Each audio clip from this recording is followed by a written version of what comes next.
Hey everybody, welcome back to part 4 of the apple bourbon cake, which you can also use cognac or brandy if that's what you have. You can use either or, the cognac, the brandy, or the bourbon. And it's going to be a lot more parts. We're not even halfway done yet, but we're getting there, we're getting close. But don't be intimidated, because if you do these in parts with each of my videos, you are going to be fine and you are going to do a fantastic job. Now, I have here with me, my daughter loves it when I buy these little round cake platters. We're going to be putting the cakes on this because they are completely cool now and we can afford to take it out of the pan without worrying about disrupting our cake. Now, for the first layer, I'm just going to remove my wire rack. Now, for the first layer, we don't want to put both layers on there at the same time. I'm just going to, it slid right out. We're going to take the parchment paper right off, and then I'm just going to hurry up and just flip it like that so that it's okay. As you saw, it didn't break because I let my cake completely cool down. Now we're going to go ahead and do the cream filling.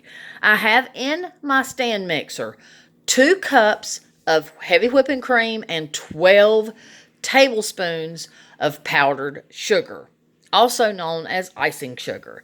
And in here I have 2 teaspoons of cake batter emulsion flavor. We're just going to add that to the whipping cream mixture. And then here I have 2 teaspoons of vanilla. I am telling you, this makes, get every last drop of that emulsion. The difference between the extracts and the emulsion is it's a lot thicker, and it's just very, oh, it's just delicious. And it doesn't come from fruits and stuff. It's just made, it's a flavor made by man. And we're just going to get this good and whipped. And we're going to start piping here in just a few minutes. This tastes so good, you guys and gals. Oh, it smells so good. I love that cake batter emulsion flavor. And when you mix it with the vanilla, it just, oh, it's so delicious. Now, as you can see the apples in there. You can see how very moist it is. It's fluffy. It's baked to perfection. And that's a little thin. That's okay. We'll get the second cake up here in just a second, but right now let's just get this done.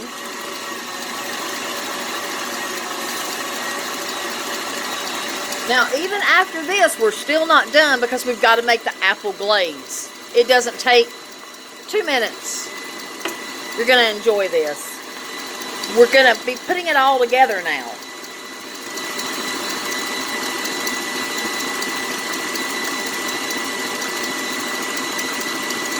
Oh, it smells so good.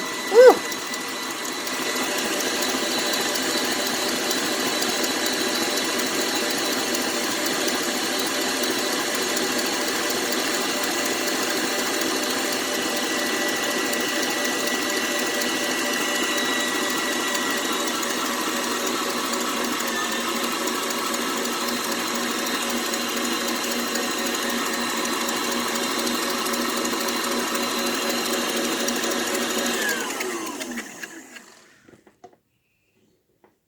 I got really good stiff peaks. So now I know that my icing is ready. Oh my God, I gotta taste this. Oh my God, that is so delish. I ran out of pastry bags, so I had to improvise and put my icing tip in a Ziploc bag. I don't know how this is going to work, but I'm praying that it does work. I'm going to have to go get me some icing bags or order some offline if I can't find the ones that I like. Nice little taste there. All right, and now all we're going to do is just start piping.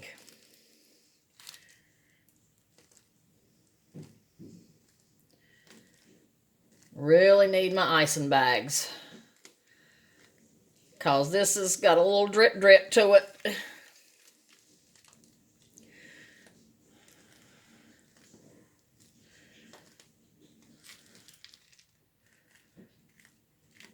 All you're going to do is make little florets all around in a row.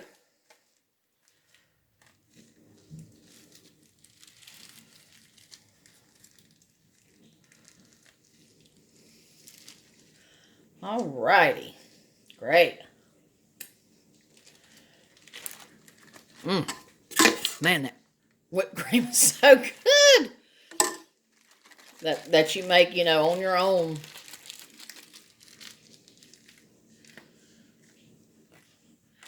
Trust me, you need a piping bag. Don't do the Ziploc thing unless you're just desperate right now like I am. Alright, that's it. Isn't that beautiful? Now we're going to take, I'm going to wash my hands, and I'm going to dry them because I've got icing all over me. Now we're going to take our second piece, push that up. See, doesn't that look beautiful? It's going to look like that on the top too. Now, this is perfectly easy to handle. And then I'm just going to gently put it in my other hand. And I'm going to put it on top like a sandwich. Oh, I can breathe now. I was terrified it was going to break in front of you guys and gals. Now, we're going to do the same thing on the top. We're just going to make those beautiful little florets. And I'll try not to eat all my icing. But you know what? I'll eat that. Oh my God, it's so good. Now let's go ahead and get it done. Please don't come out of the top. This is an exquisitely, if it comes out of the top, I'm just going to do that. Beautiful cake. My hands are clean, I promise. Now, it's better to use a piping bag because as you can see, that little squirrely is not supposed to be there. There's just obviously a little pinhole in my sandwich baggie here. In a pinch, this is a good idea, but I usually keep a good stock of my piping bags because I pipe a lot of things, and I ran out and I just got lazy. I just didn't want to fight the traffic. You know the deal. So, can't wait to show you guys and gals how I make my own brown sugar. You're going to love it.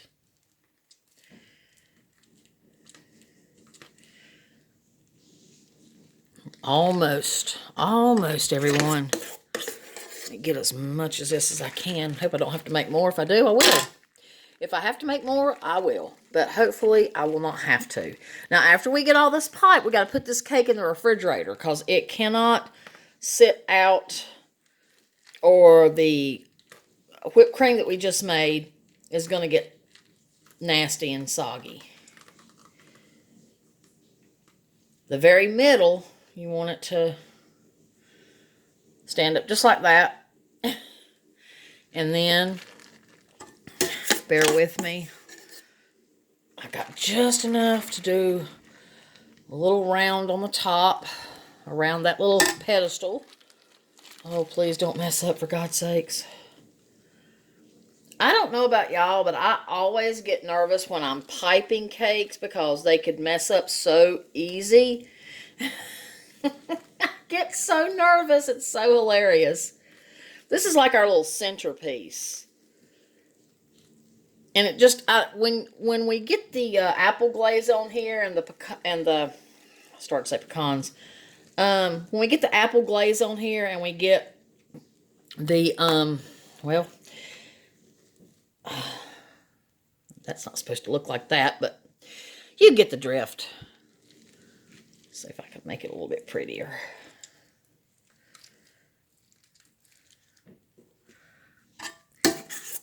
When we get the candied almonds on here and the apple glaze, you're going to understand why we do that centerpiece like that. It just looks really beautiful.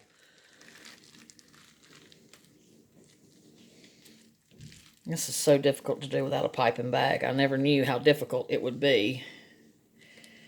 Otherwise, I would have not been lazy and got my piping bag. But you know what? It's not doing too bad of a job. I've just got to hurry because it's already wanting to melt. Perfect. Just a little bit. You know what? I'm just going to leave that like that. Okay. Now you're probably thinking, well, that's not really uniform. Well, let me get this in the refrigerator before it continues to, you know, kind of get melty. Now I'll explain everything when I get back. Just bear with me. It's so pretty. Look at that. Look how pretty it is. See how pretty it is, y'all? Isn't that gorgeous? Now look at that. All right, let me get this in the refrigerator. I'll be right back. Wyatt, you are in my way. Okay. The refrigerator is mega full of stuff. We have got to eliminate some of this stuff.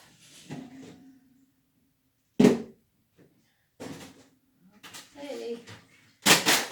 Oh, there we go. It's in the refrigerator. Okay.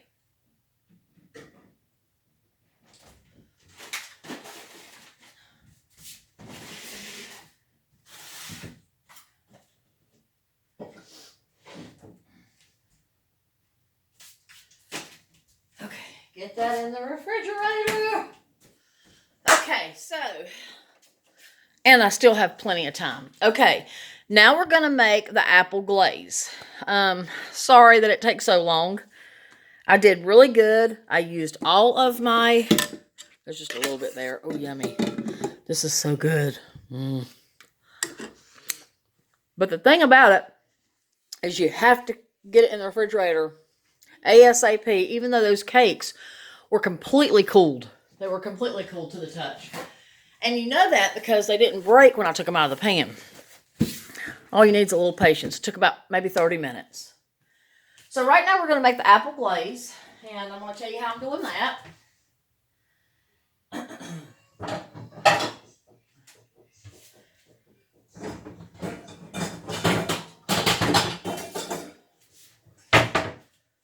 Apple glaze is so simple. You're going to take a saucepan like this, and you're going to take some apple jelly. And you're not going to use that much. I'm just looking for a spoon. Here we go. You're going to put 1, 2, 3 teaspoons of apple jelly. Wyatt. And then you're going to add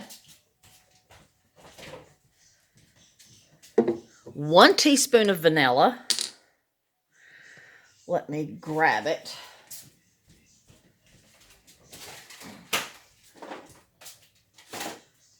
Sorry, everybody. My dog was wanting to mess in the trash. He acts like we don't never feed him. We feed him 3 times a day plus snacks. He's so big. Wyatt, go on. Oh my God. You'd think he was starving. I promise y'all he's not. He is just very spoiled. All right, I'm going to put 1 teaspoon of vanilla. And 1 teaspoon, let me get my burner on. And 1 teaspoon of the cake batter emulsion.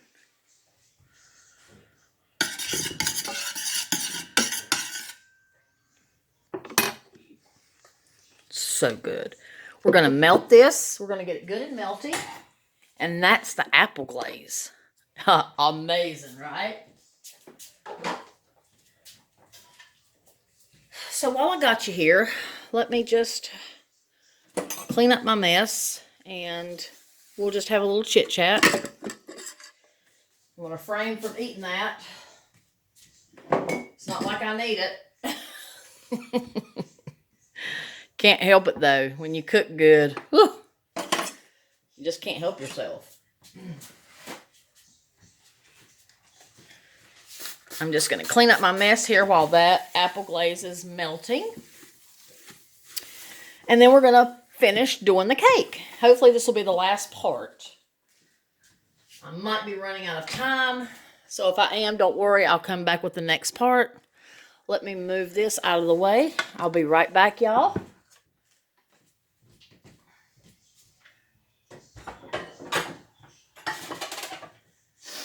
All right, apple glaze, come on. Get busy. Get busy melting.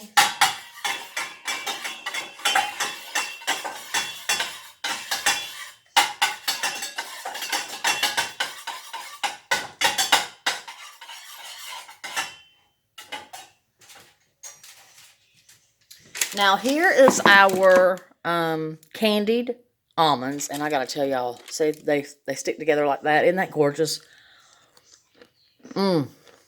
They taste so good.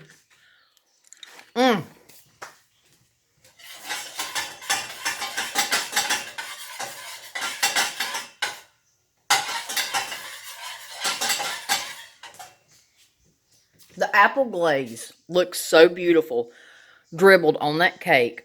And then we're going to sprinkle these. Now see how that isn't like a big glop, kind of like brittle.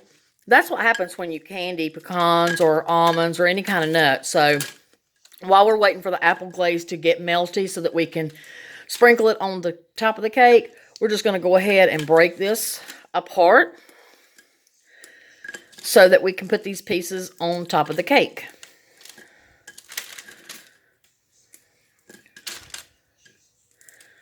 Like I said, this cake looks very intimidating, but don't let it intimidate you. If you get all the ingredients that you need, and then rewatch the videos and all these parts, and do the parts with me as I'm doing them, you are going to be just fine, and you are going to do amazing. And I'm going to be so proud of you. Now that's going to be, oh God, that's so good. Move that over here. I'm going to wash my hands. And it takes a little bit for the jelly to melt down and be like an actual glaze. So I will be back for the next part. And we'll put everything together. And then we'll be in awe of our masterpiece. Peace and love. Be back in a few.